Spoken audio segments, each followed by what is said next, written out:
오늘은 함께함이 행복입니다. 함께함이 행복입니다 라는 제목의 23번째 말씀 증거하도록 하겠습니다. 우리는 지난주에 함께 약속에 참여한다는 것이 어떤 의미인가 하는 것을 나눴어요. 이것은 미래에 주어지는 우리의 약속이자 현재 그 약속에 참여한다는 거잖아요. 그러니까 약속은 그때 가서 좋은 게 아니라 지금부터 좋은 거예요. 지금부터 그 약속을 함께 누리기만 하면 그 약속의 능력과 그 약속의 소망이 지금부터 우리를 살리는 우리에게 큰 은혜가 된다는 것을 지난주에 우리가 나눴습니다. 한번 볼까요? 함께 약속에 참여하는 자가 됨이라, 이 말씀에 대해 나눴는데, 이것은 우리가 혼자만 예수를 잘 믿는 게 아니고 우리의 다음 세대, 우리의 자녀들과 함께 약속에 참여하는 것이죠. 그래서 우리가 지난주에 봤던 한 인물이 계시는데, 바로 이어령이라고 하는 아주 우리나라의 유명한 학자신데, 이분이 딸에게 보내는 굿나잇 키스라는 책을 썼다고 했죠. 왜 이 책을 썼나? 어린 시절 어린 미나가 아빠 굿나잇 하는데 항상 이분은 바빴어요. 너무 바빠서 이 딸에게 답을 해주지 못하고 그냥 안아주지도 못하고 지나가는 말로 굿나잇 미나 그러고 말았었는데, 그 미나가 나중에 먼저 하늘을 가게 되죠. 먼저 세상을 떠나고 이 아버지가 너무 후회가 되는 거예요. 그때 내가 그 미나를 안아줄 걸, 내가 키스해 줄 걸, 내가 그 아이의 이야기를 들어줄 걸, 너무 후회가 돼서 후회하면서 쓴 책 제목이 바로 딸에게 보내는 굿나잇 키스죠. 여러분, 수많은 부모들이 이렇게 그때 내가 좀 더 우리 아이를 안아줄 걸, 그때 함께 이야기할 걸, 함께 같이 교회 갈 걸 하는 후회를 가지고 있다고 했잖아요. 너무나 많은 후회를 한다. 그래서 우리가 지난주에 우리 부모들이 먼저 준비되어야 한다는 말씀을 나눴어요. 아무리 교회에서 교사들이, 아무리 주변에서 아무리 열심히 해도요, 가정이라고 하는 부분이 구멍이 나면 그리로 물은다 새버리는 거예요. 하나님의 은혜가 아무리 차도 부모가 준비되지 않으면 다 흘러버린다. 부모가 망치는 자녀가 너무 많다고 우린 말씀 나눴죠. 그러면서 요셉이라고 하는 한 아버지를 봤어요. 요셉은 애굽의 총리 대신이었잖아요. 얼마나 바빴어요. 그럼에도 불구하고 요셉이 살았던 그의 생을 정리한 말년에 이렇게 기록한다고 했죠. 요셉이 가족과 함께 거주하여 살며, 즉 가족과 함께 살았던 것이 요셉의 삶의 요약이다. 그 중에서도 차자인 에브라임의 자손 3대를 보았으며 계속 가르쳤고요. 또 큰아들 므낫세의 아들 마길의 아들들도 요셉의 슬하에서 양육되었더라. 즉 아들의 아들의 아들까지, 증손주까지 요셉이 신앙으로 길러내어서 결국은 믿음이 유지되어서 출애굽이라고 하는 놀라운 사건이 일어났죠. 여러분, 이것이 우리가 살아가야 될 우리의 삶의 목표라고 했어요. 내 자녀만이 아니라 자녀의 자녀까지, 그 자녀의 자녀까지 우리가 할 수 있는 모든 역량을 동원해서 우리는 다음 세대에게 복음을 전해야 된다라는 말씀 나눴죠. 그러면서 코로나 팬데믹 사태가 불러온 이제 교회 학교 교육의 변화는 시작되었다. 더 이상 교회 중심의 주일 중심, 대그룹 중심, 이론 중심, 가르침 중심이 이제는 여기서 멈추면 안 되고 가정으로 가서 주중 중심, 소그룹 중심, 실천 중심, 배움 중심으로 바뀌고 있다는 것을 우리는 주목했잖아요. 이제는 교회에 맡겨놓으면 알아서 아이들이 잘 예수 믿겠지가 아니라 가정의 역할이 그만큼 소중해졌다. 부모의 역할이 그만큼 중요해졌다는 이야기를 지난주에 나눴습니다. 그러면서 학습효과 이론이라고 하는 에드가 데일이라고 하는 아주 유명한 교육학자의 이론을 소개했잖아요. 아이들이 아무리 교회에서 열심히 읽고 듣고 그림으로 보고 설명 들어도 여러분 50%밖에 기억 안 나요. 2주 지나면. 그러나 우리가 가정에서 부모와 함께 토의하고 이야기 나누고 실제로 해보면 70에서 90%가 남는다. 여러분, 이렇게 해야 되지 않습니까? 복음이 다 날아가면 뭐가 남겠어요? 남아야 돼요. 2주가 지나고 3주가 지나고 평생이 지나도 남으려면 가정에서 이야기를 나누고 가정에서 실제로 해봐야 된다라는 말씀을 나눴습니다. 그러면서 우리가 지난주에 나눈 말씀이 바로 이 말씀이었는데요. 우리가 시편 34편 10절에서 11절 같이 읽습니다. 시작. 젊은 사자는 궁핍하여 줄일지라도 여호와를 찾는 자는 모든 좋은 것에 부족함이 없으리로다. 너희 자녀들아 와서 내 말을 들으라. 내가 여호와를 경외하는 법을 너희에게 가르치리로다. 아멘. 여호와를 찾는 자는 부족함이 없다. 자녀들아, 내가 여호와 경외하는 법 가르쳐 줄게. 이 말씀을 언제 썼다고요, 다윗이? 적국에 들어가서 미친 채 하고 살아남았을 때 쓴 시라고 했잖아요. 말이 돼요? 아니, 인생의 최고 밑바닥에서 어떻게 여호와를 찾는 자는 부족함이 없어요? 어떻게 자녀들한테 여호와를 경외하는 법을 가르쳐요? 여러분, 이게 뭘 상징합니까? 우리가 잘 돼서 신앙교육하는 게 아니에요. 살만해서 말씀을 가르치는 게 아니에요. 인생의 가장 밑바닥에서 가장 어려울 때 그때라도 나는 다음 세대에게 여호와를 신뢰하는 법을 가르쳐야 한다고 하는 말씀을 나눴죠. 그래서 우리가 지난주에 다 모여 기도회에 대한 광고를 하고 제가 첫 주 설교를 했습니다. 여러분, 다 모여 기도회 이젠 다 아시죠? 제가 오늘 띄울 테니까 여러분이 어떤 뜻인지 그 다음 말씀을 한번 해주세요. 시작. 다 모여 기도회. 그렇죠. 다음 세대 모든 여름 행사를 위한 기도회. 저희 교회가 제일 먼저 시작했고 많은 교회들이 이제 따라 하려고 해요. 여러분, 원조에 대한 자부심을 가지고 어떻게 해야 될까요? 나오셔야겠죠. 이름이 다 모여 기도회예요. 다 모여. 지난주 제가 시작했고 이번 주는 유치부가 이제 김세희 목사님의 바통을 이어받는데 유치부 학생, 선생님, 학부모, 그리고 사랑의 울타리, 또 전교인 나오셔서 함께 기도하는 날입니다. 그리고 이제 아동부, 청소년부, 청년부로 이어지는데 지난주에 이제 첫날이었잖아요. 우리 다음 세대 위원장님 기도하시고 제가 말씀 전하고 모두가 함께 기도했는데 정말 뜨거운 기도의 시간을 가졌습니다. 그러면서 제가 그랬어요, 목사님들께. 아니, 어른들은 여름 행사가 없지 않냐, 그러니까 이거 부흥회로 하자. 말씀 뜨겁게 전하고 뜨겁게 기도하고 정말 하나님의 은혜를 기대하는 시간으로 갖자. 그래서 제가 첫날 부흥회 첫날 했고 이제 매주 할 겁니다. 여러분 오셔서 수요일 7시 반에 함께 와서 다 모여 기도회, 이름처럼 다음 세대 모든 여름 행사를 위해서 기도할 수 있기를 바라요. 자, 그렇게 기도하면서 우리가 뭘 기대해요? 하나님의 일하심을 기대하는 거예요. 주가 일하시는 가정, 주가 일하시는 여름 행사, 주가 일하시는 교회, 하나님만 바라보는 거예요. 여러분, 이 일을 우리가 소망하면서 여러분 한 주를 잘 보내신 줄로 믿습니다. 여러분, 우리가 하나님의 광고판이에요. 우리가 하나님의 말씀을 우리가 보여주고 우리가 살아내고 우리가 증거하는 하나님의 자녀인 줄 믿습니다. 여러분, 제 옷을 한번 봐주시겠습니까? 제가 오늘 뭐 입었죠? 뭔지 아세요? 네, 이게 청소년부 교사티입니다. 청소년부. 여러분의 자녀들, 청소년부 가 있는 자녀들이 매일 보는 선생님들 티예요. 오늘 1부에 제가 이걸 입고 왔고 선생님들이 한쪽에 다 이 빨강이들이 앉아가지고 한쪽은 노랑이들, 아동부 유치부 노랑이들이 앉고 한쪽은 빨강이들이 앉아가지고 오늘 함께 예배를 드렸거든요.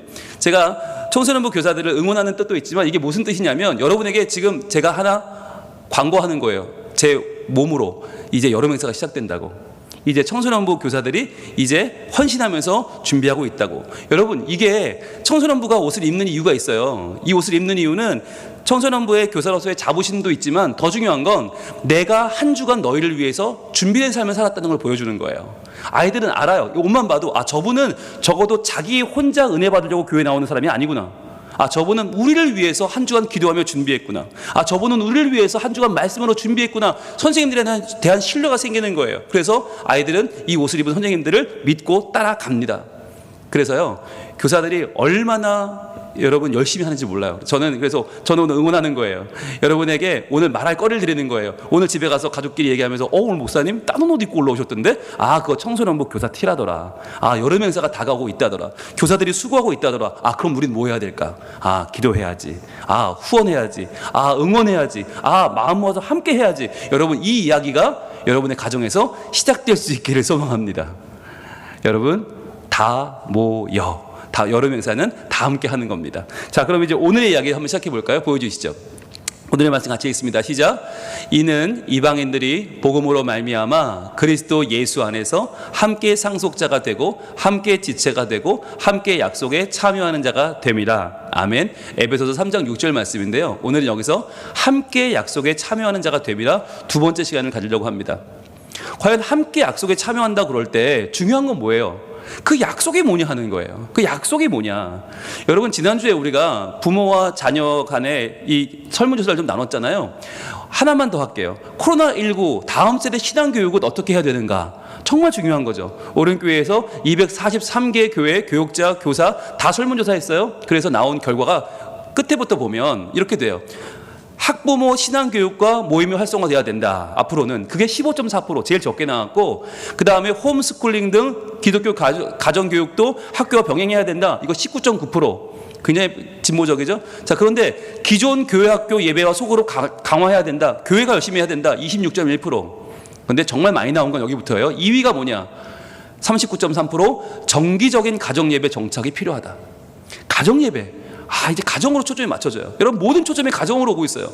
39.3% 정기적인 가정예배. 여러분, 이제는요, 가정예배 없으면 신앙교육이 안 돼요. 주일 하루 1시간 가지고 안 되는 거예요. 그럼 제일 많이 나온 게 뭐냐? 답이 뭐냐? 1위는 이겁니다. 66.2%. 압도적인 1위는 부모 자녀 간의 신앙적인 대화와 친밀감이 필요하다는 거예요. 이제 코로나 시대에 교회를 갈 수도 있고 못 갈 수도 있어요. 이러다가 또 갑자기 맡기면 못 와요. 그럼 아이들 어떻게 신앙교육 할 거예요? 여러분, 분홍 목사가 여러분 집에 가요? 선생님들이 가요? 아니요. 부모가 해야 되는 거예요. 부모가 신앙에 대해서 바로 알고 아이들에게 말해줄 복음 메시지가 준비되어 있어야 하는 거예요. 그래야 아이들과 대화를 하고 친밀감을 가지고 그러면서 하나님에 대한 이야기를 나눌 때 그때 비로소 아이들이 신앙적으로 바로 설 수 있다. 이것이 이 설문조사의 결과예요. 여러분, 저는 늘 생각해요. 알기는 잘한다. 그런데 알기만 하면 뭐예요? 준비가 안 돼 있는데. 준비해야 됩니다. 여러분, 우리가 아무리 그 자녀들과 신앙적인 대화를 나누자 할 말이 없잖아요. 할 말이 있어야 돼요. 여러분, 오늘은 그걸 준비하는 날이에요. 준비하는 날. 바로 약속에 참여한다? 물론 좋지만 그 참여할 약속의 내용이 뭐냐? 그 약속을 아셔야죠. 여러분, 그 약속을 알고 이번 주에 그 약속에 대해서 자녀들과 함께 이야기를 나눌 수 있길 원해요. 그걸 위해서 제가 누구를 소개해 드릴 거냐면 아이들이 아는 사람이 한 명 필요합니다. 왜? 이야기를 시작해야 되니까. 아이들이 아는 사람, 바로 마틴 루터입니다. 지난 종교개혁 특강 때 아이들이 이걸 많이 들었기 때문에 이제 루터는 알아요. 딴 사람으로도 루터는 알거든요. 자, 이제 루터 이야기를 시작하는 거예요. 야, 일로 와봐. 너 루터 알지? 알지? 루터가 22살 때 말이야. 이렇게 시작하는 거예요. 그때 루터가 어떤 사람이었냐면 아주 평범했어요. 그냥 공부 열심히 해서 나 돈 벌고 훌륭한 사람 될 거야. 내 아버지 맨날 나랑 싸우는데 아빠는 이겨먹을 거야. 이러던 아들이었어요. 아무 정말 그 삶에 고민도 없고 아무런 생각도 없고 그냥 열심히 살아서 내가 성공해야지. 그러던 루터의 인생에 어느 날 변화가 찾아와요. 바로 벼락이 치는데, 늘 떨어지던 벼락인데, 늘 맞던 벼락인데요. 바로 그날 이 벼락이 어디에 떨어졌느냐? 바로 그의 눈앞에서 그의 친구를 때립니다. 조금 전까지 같이 이야기하고 같이 공부하고 밥 먹고 시기하고 질투하고 쌈질하던 그 친구가 지금 내 눈앞에 죽어버린 거예요. 이건 루터에게 너무나 큰 충격이었어요. 와, 죽음이라는 게 이게 눈앞에 있네. 나는 한 번도 생각해보지 않았는데 22살 청년, 죽음을 생각하지 않았던 이 친구가 완전히 놀란 거예요. 너무너무 놀라서 너무너무 두려움이 찾아왔어요. 그리고는 다시 벼락이 치기 시작하는데 이 루터의 마음속에 안 되겠구나. 이렇게 살면 안 되겠구나. 이제 내가 정말 이 두려움 가운데 어떻게 해야 되지? 막 떨리기 시작했어요. 그래서 그때부터 살려주세요 소리가 나오는 거예요. 살려주세요. 제가요, 살려만 주시면 이전처럼 살지 않겠습니다. 이전처럼 세상의 것을 탐하면서 이 세상의 전부인 것처럼 영원히 살 것처럼 살지 않겠습니다. 언젠가는 죽을 자임을 알고 내가 올바른 삶을 살겠습니다 라고 하는 결단을 합니다. 그리고 그가 여기서 하나님께 내 인생을 드리는 결단을 하는 거죠. 여러분, 루터가요, 이때부터 고민에 빠지기 시작했어요. 성공이 다냐? 돈이 다냐? 아버지 이겨먹는 게 다냐? 아니라는 거예요. 정말 알아야 되는 게 뭐냐? 이것만은 알아야 되는 한 가지가 뭐였냐? 그게 제일 필요한 건 뭐였냐? 바로 이거였어요. Who am I예요. Who am I? 내가 누군가 하는 거예요. 내가 누군가? 난 어디서 왔다가 어디로 가는가? 나는 왜 사는가? 왜 죽는가? 여기에 대한 해답이 없으면 그는 살아갈 이유가 없어요. 여러분, 내가 누군지 모르는데 하나님 뭐하러 믿어요? 내가 누군지를 모르는데 왜 열심히 살아요? 이유가 없는 거예요. 여러분, 내가 누군지를 알아야 돼요. 여기에 대한 질문이 필요해요. 아이들과 이 얘기를 하셔야 돼요. 야, 우리는 누굴까? 나는 누굴까? 너는 누굴까? 우리는 왜 가족이 되었을까? 이야기가 시작되어야 되는 거예요. 여러분, 이 질문을 하신 분이 있어요. 바로 하나님이에요. 나는 누구니? 넌 누군지 아니? 이 질문을 하나님이 하셨는데요. 하나님이 창세기 3장 9절에서 선악과를 먹고 아담과 하와가 저주에 빠졌을 때, 그때 하나님이 그 저주받은 최초의 인류에게 하신 말씀이 뭐냐? 바로 이 질문이에요. 하나님이 이렇게 물어오셨어요. 바로 이렇게. 아담아, 너 어디 있느냐? 아담아, 너 어디 있느냐? 여러분, 하나님이 이건 모르실까요? 에덴 동산 곳곳을 한눈에 보시는 하나님이 왜 모르세요? 물어보는 거예요. 너 뭐하고 있냐 지금? 왜 나의 형상으로 지어진 네가 죄에게 복종하고 죄에게 끌려다니며 살고 있느냐? 왜 네 욕망에 지금 지쳐 살고 있느냐? 너 뭐하고 있냐? 물어보시는 거예요. Who am I? 너 누구냐? 나 누구냐? 라고 묻고 있는 거예요. 여러분, 이 질문이 우리에게 필요해요. 나는 누구지? 나 지금 왜 여기 있는 거지? 나 지금 왜 여기서 뭐 하고 있는 거지? 여러분, 우리의 직업이 내가 아니고요. 우리의 학력이 내가 아니고요. 우리의 관계가 내가 아니에요. 내가 누구지? 여기에 대한 답이 필요해요. 여러분, 묻겠습니다. 여러분 누구십니까? 여러분, 저는 누구입니까? 여러분, 여기에 대한 분명한 답이 없으면요, 우리는 우리의 삶이 온통 뒤엉켜요. 나 좀 공부 많이 한 사람? 그게 뭔데요? 돈 좀 많은 사람? 그게 뭔데요? 남들이 좀 알아주는 사람? 그게 뭐예요? 그게 우리 인생을 바꿔요? 그게 우리 인생의 정체성이에요? 그럴 수 없다고 하는 것이에요. 여러분, 진짜 우리 인생의 가장 중요한 정체성을 보여주는 것은 바로 하나님의 말씀입니다.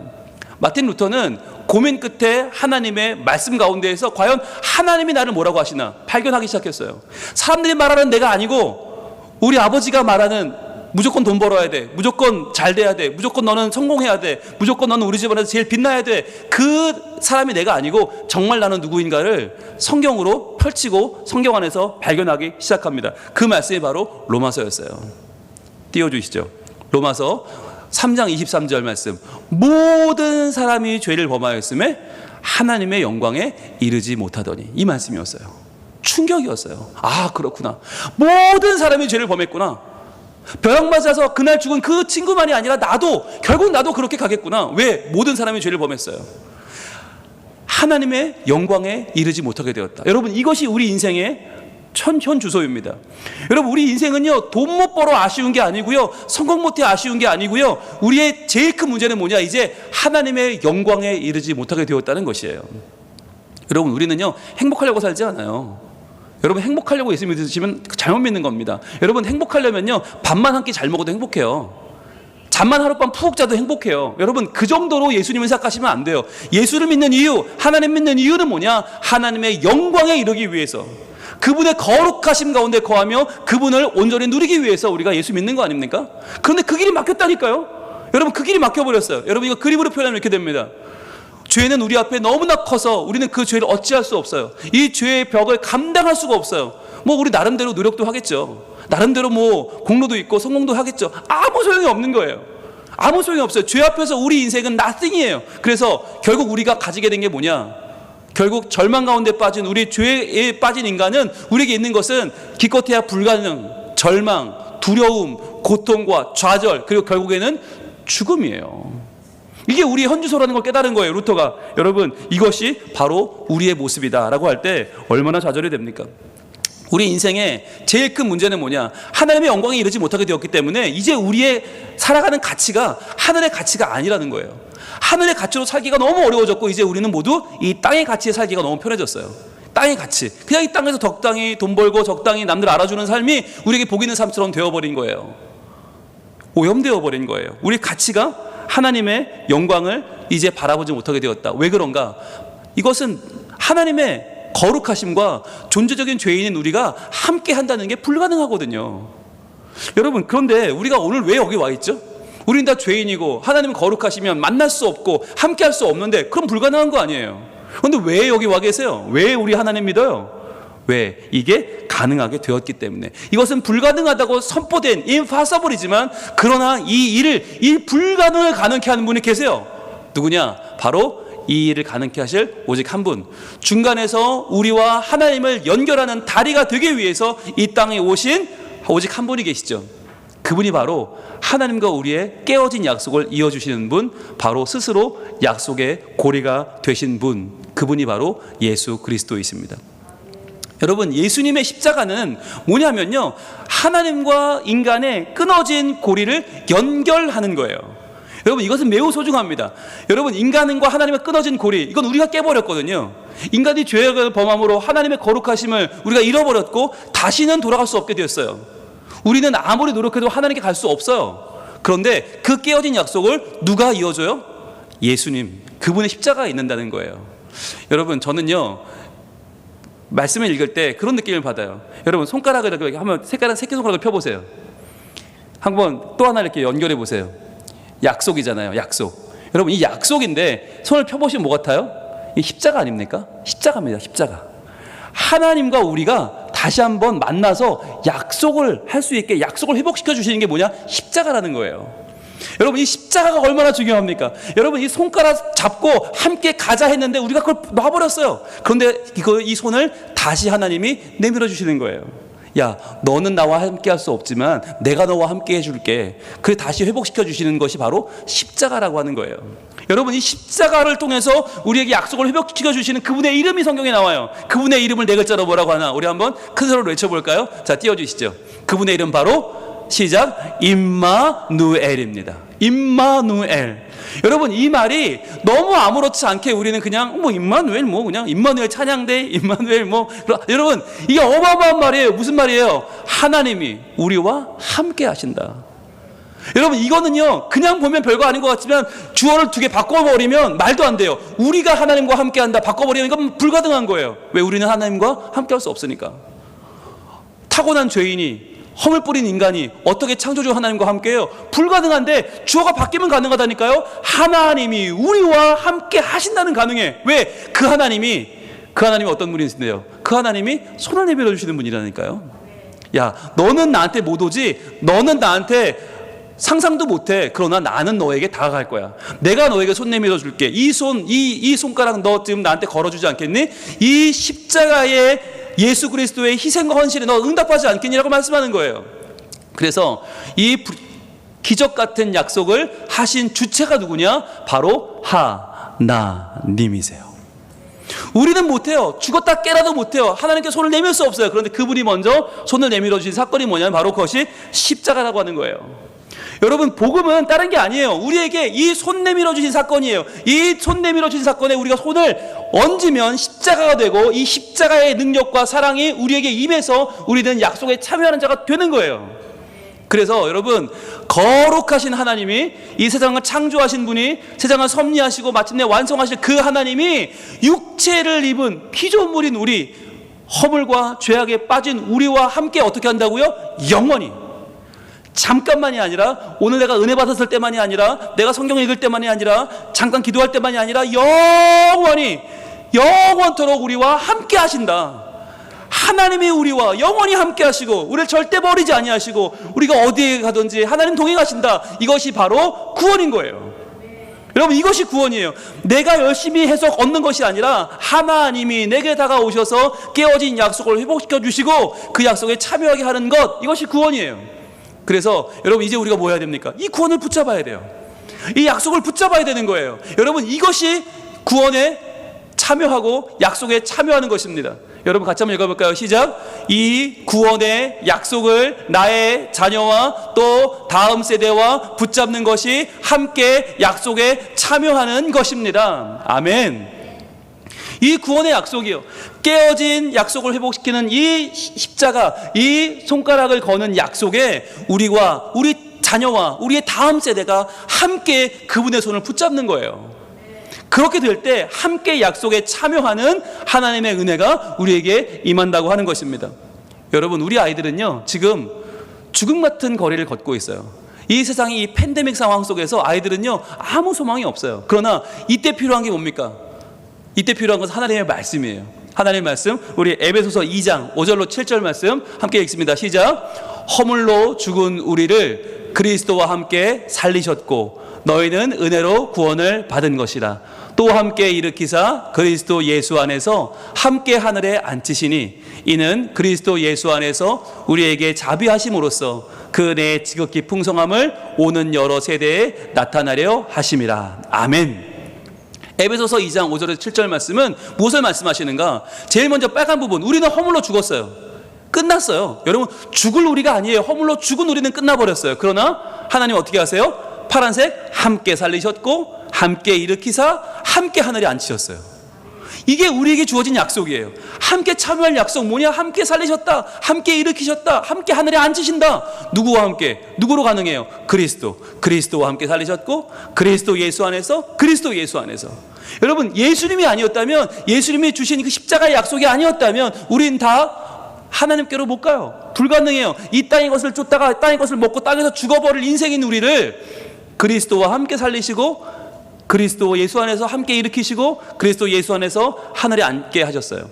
자, 그래서 마지막 결론이 뭐냐? 우리 초록색 부분 마지막 절 같이 읽습니다. 시작. 오는 여러 세대에 나타내려 하심이라. 아멘. 하나님의 은혜의 지극히 풍성하심을 우리만 알고 말라는 게 아니라는 거예요. 우리 다음 세대에게, 아니 그 다음 세대에게, 아니 그 다음 세대에게, 오는 여러 세대에 나타내려 하심이라. 이것이 하나님의 의지입니다. 여러분, 약속은 나만 받아 나만 천국 가면 되는 게 아니고요, 함께 믿어 함께 참여해서 함께 그 은혜를 누려야 되는 거예요. 여러분, 제가 좋아하는 책이 있어요. 책 제목이 뭐냐? 나 혼자만 잘 살면 무슨 재민겨라는 책이 있어요. 나 혼자만 잘 살면 무슨 재민겨. 그래서 제가 그 책 제목을 이렇게 한번 바꿔봤어요. 나 혼자만 잘 믿으면 무슨 재민겨. 여러분, 나 혼자 잘 믿으면 뭐 할 거예요? 나 혼자 천국 가서 아무도 없는데 혼자 뭐 할 거예요? 할 게 없어요. 나 혼자 믿으면 안 되고요. 우리 자녀가 함께 믿어야 되는 거예요. 우리 다음 세대 함께 믿어야 되는 거예요. 우리 성민 가족들 다 함께 믿어야 되는 거예요. 그래서 하나님의 은혜가 오는 여러 세대에 나타내지는 것. 그것이 뭔가요? 그것이 하나님의 은혜에 함께 참여하는 것입니다. 하나님의 약속에 함께 참여하는 것입니다. 여러분, 이것을 우리의 마음속에 품기를 원해요. 여러분, 이번 한 주 동안 여러분 아이들과 이 얘기하는 거예요. 얘들아, 일로 와봐. 마틴 루터라고 알지? 알지? 마틴 루터가 말이야 22살에 벼락을 맞았는데 이러면서 이야기가 시작되는 거예요. 그래서 마틴 루터가 나는 누군가? 그런데 말이야 성경을 펴니까 봐봐, 로마서에 이런 말씀으로 우린 다 죄인인데 말이야, 이렇게 이야기가 시작되는 거예요. 여러분, 이 이야기가 우리 아이들의 마음속에 그렇구나, 이것이 복음이구나. 여러 세대의 하나님의 말씀이 그 안에 파고들 때 그때 변화가 일어나요. 여러분, 이렇게 말씀드려도 어떤 분들은 목사님, 우리 애들은 제가 말하다 보면 짜증내고요, 특히 성경 들고 얘기하자고 그러면 도망가고요. 여러분, 제대로 붙어보셨어요? 때가 되었습니다. 이제 가정의 신앙교육을 피할 수 없습니다. 이번 한 주 여러분 말씀을 들고 아이들을 만나보세요. 그리고 모든 사람이 죄를 범하였음에 하나님의 영광에 이르지 못하더니 부터 시작해서, 그러나 우리를 위해서 오신 예수님의 약속, 이 손깍지 약속으로 시작해서 예수님의 은혜를 한번 증거해 보세요. 그럼 어떻게 될까요? 이렇게 됩니다. 주가 일하십니다. 주가 일하실 거예요. 우리가 입을 열어 증거하면, 우리가 시도하면, 우리가 도전하면, 우리가 아이들의 손을 붙잡기 시작하면 그때부터 주가 일하십니다. 신뢰하며 걷는 자에게 하나님은 변함없는 은혜와 하나님의 능력을 우리에게 부어주실 줄로 믿습니다. 여러분, 우리 아이들 안 된다고요? 아니, 안 해봤잖아요. 해봐야죠. 오늘의 말씀을 여러분 다시 한번 들어보시고 여러분이 복습하시고 훈련하셔서 여러분 자녀를 불러다가 이제 시작하는 거예요. 여러분, 그 약속이 없는데, 약속의 내용이 없는데 어떻게 참여하겠어요? 그 약속을 내가 모르는데 어떻게 자칫 참여하겠어요? 여러분, 우리에게 주신 이 약속의 복음을 꼭 붙잡을 수 있기를 바랍니다. 꼭 확실하게 잡을 수 있기를 바랍니다. 여러분, 이 오늘 하나님의 약속을 내가 분명히 전해서 하나님을 신뢰하며 아이들에게 이야기할 때 그 아이의 마음이 열리고 그 아이의 마음이 하나님께로 나오게 될 줄로 믿습니다. 여러분, 이 시간 고백할 때 하나님을 의지하면 좋겠어요. 날이 저물어 갈 때, 빈들에서 걸을 때, 나는 할 수 없다고 느낄 때, 그때가 하나님의 때인 줄로 믿습니다. 내가 아무것도 희망이 없고요, 빈손으로 걸을 때, 내 힘으로 안 될 때, 그때가 하나님의 때입니다. 우리가 고백하는 여호와 이레, 하나님이 준비하실 것입니다. 주가 일하십니다. 여러분, 기대하시고 이번 한 주간 우리의 입을 열어서 이 약속을 증거하는 하루가 될 수 있기를 축복합니다. 찬양하겠습니다.